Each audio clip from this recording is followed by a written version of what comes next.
అనొచ్చు. సబ్ ప్లాన్కి ఈ రోజున నువ్వు కేటాయించిన నిధుల సంఖ్య ఎంత?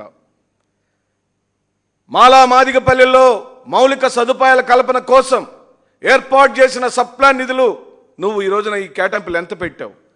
సాంఘిక సంక్షేమ శాఖకు ఎంత పెట్టావు? నాడు నేడు పేరుతో జగన్మోహన్ రెడ్డి గారు చేసిన విప్లవాత్మకమైన విద్యా వ్యవస్థలో తీసుకొచ్చిన మార్పులలో ఈ రోజున నువ్వు ఎంత కేటాయింపులు పెట్టావు? విదేశీ విద్యకు ఎంత కేటాయింపులు పెట్టావు? ఫీజు రియంబర్స్మెంట్ గురించి ఈ రోజున మాట్లాడదాం. ఫీజు రియంబర్స్మెంట్ పథకం కింద ఈ రోజున మీరు చెల్లించాల్సిన బకాయిలు రమారమి 8,900 కోట్ల రూపాయల బకాయిలు మీ నెత్తి మీద ఉంటే ఈ రోజు వరకు కూడా ఆ పథకాన్ని ఇంప్లిమెంట్ చేయకుండా మీరు గమనించండి, 1,200 కోట్ల రూపాయల అంట అసెంబ్లీ సమావేశాలలో బడ్జెట్ ఆర్డర్ తీసుకొచ్చాడంట లోకేష్ గారు. ఇంతకుముందు కూడా ఇలాగనే మేము అడిగినప్పుడల్లా బడ్జెట్ ఆర్డర్ పేరుతోనో కేటాయిస్తున్నామని పేరుతోనో కాలయాపన చేస్తూ ₹1 కూడా కేటాయించని ఈ దుర్మార్గ ప్రభుత్వం కేవలం ఫీజు రియంబర్స్మెంట్ వసతి దీవెన నిధులు 7,100 కోట్ల రూపాయలు పెండింగ్ ఉంది ఇప్పటి వరకు. రేపు మార్చికి కలిపితే సుమారుగా 2 కలిపితే 8,000 కోట్ల పైచిలకు పెండింగ్లు ఉన్నాయి. భోజనాల ఖర్చులు, మీరు తైతక్కలాడడానికి చేసిన కార్పొరేట్ ఖర్చులు, ఆ వివరాలన్నీ కూడా రేపు ప్రజలకు వివరించి చెప్పాలి. ఆ బిల్ గేట్స్ని రాజధాని ప్రాంతంలో తిప్పడం ద్వారా నా రాష్ట్ర ప్రయోజనాలకు ఏం సమకూర్చి పెట్టారో, ఏం అనుకూర్చి పెట్టారో వివరాలు చెప్పమని అడుగుతున్నాం. ఎందుకు రావాలి బిల్ గేట్స్? ఇప్పుడు ఏ పని మీద వచ్చాడు? ఆయన వచ్చిన ద్వారా ఈ రాష్ట్రానికి జరుగుతున్న మేళ్ళు ఏమిటి? ఏం ప్రాజెక్ట్ వచ్చింది? ఏం టెక్నాలజీని తీసుకొచ్చాడు ఆయన?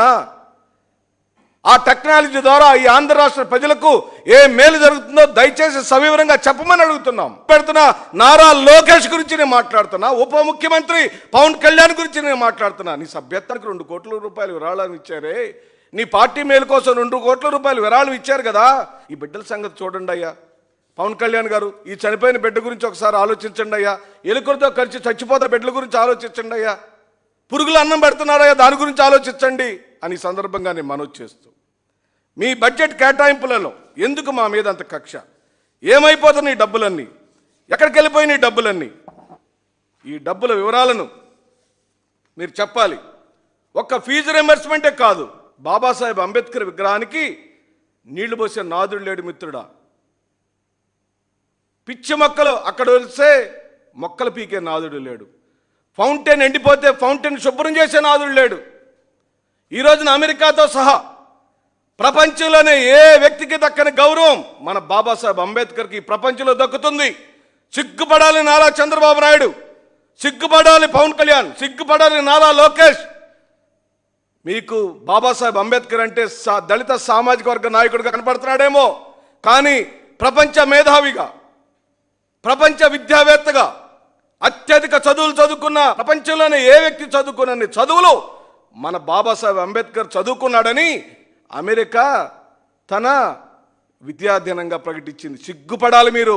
అలాంటి బాబాసాహెబ్ అంబేద్కర్ విగ్రహాన్ని రాజశేఖర రెడ్డి గారు కుమారుడు శ్రీ వైఎస్ జగన్మోహన్ రెడ్డి గారు 400 కోట్ల రూపాయలతో నిర్మాణం చేస్తే నీళ్లు పోసే దిక్కు లేదా? మొక్కలు పెంచలేరా మీరు? పెండింగ్లో ఉన్న కేవలం 500 కోట్ల రూపాయలు పెడితే ఆ విగ్రహం సర్వాంగ సుందరంగా మారిద్దని మేము మొత్తుకుంటున్నాం, ఉద్యమం చేస్తున్నాం. పట్టించుకున్న దాఖలు లేదు. ఎస్సీ కార్పొరేషన్కి నిన్న నీ నిధుల్లో ఎంత కేటాయించావు? లిడ్ క్యాప్కి ఎంత కేటాయించావు? గోరుముద్ద ఏమైంది? జగనన్న విద్యా కానుక ఏమైంది? ఇంగ్లీష్ మీడియం ఏమైంది? సిబిసి, ఐబి డిజిటల్ బోర్డులు ఏమైనాయి? ఆర్ఓ ప్లాంట్ ద్వారా తాగునీటి సదుపాయం జగన్మోహన్ రెడ్డి గారు పెట్టారే, ఆ స్కూళ్ళల్లో ఆర్ఓ ప్లాంట్లు ఏమైపోయినాయి? కేవలం 10 నుంచి 20% పనులు పూర్తి చేస్తే నాడు నేడు పేరుతో ఆయన మొదలుపెట్టిన మహాయజ్ఞం పూర్తయిద్దని మేము పదే చెబుతుంటే కేవలం 10-20% డబ్బులు ఖర్చు పెట్టే సిగ్గులేని ప్రభుత్వం ఇది, దుర్మార్గ ప్రభుత్వం ఇది, దళిత వ్యతిరేక ప్రభుత్వం ఇది, బీసీ వ్యతిరేక ప్రభుత్వం ఇది. ఎందుకు ఇలా చెప్పగలుగుతున్నట్టే మిత్రులారా, ఈ రాష్ట్రంలో సంక్షేమ హాస్టల్లో చదువుకునే జాతులు ఎవరు?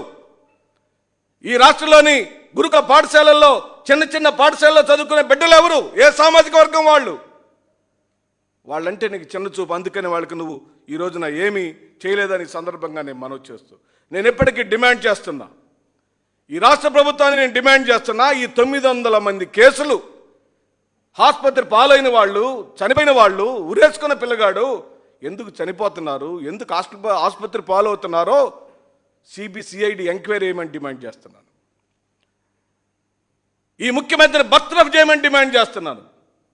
ఈ విద్యాశాఖ మంత్రి బర్తరఫ్ చేయమని డిమాండ్ చేస్తున్నాను. ఈ చేతగాని ఉప ముఖ్యమంత్రిని వెంటనే దింపివేయమని డిమాండ్ చేస్తున్నాను.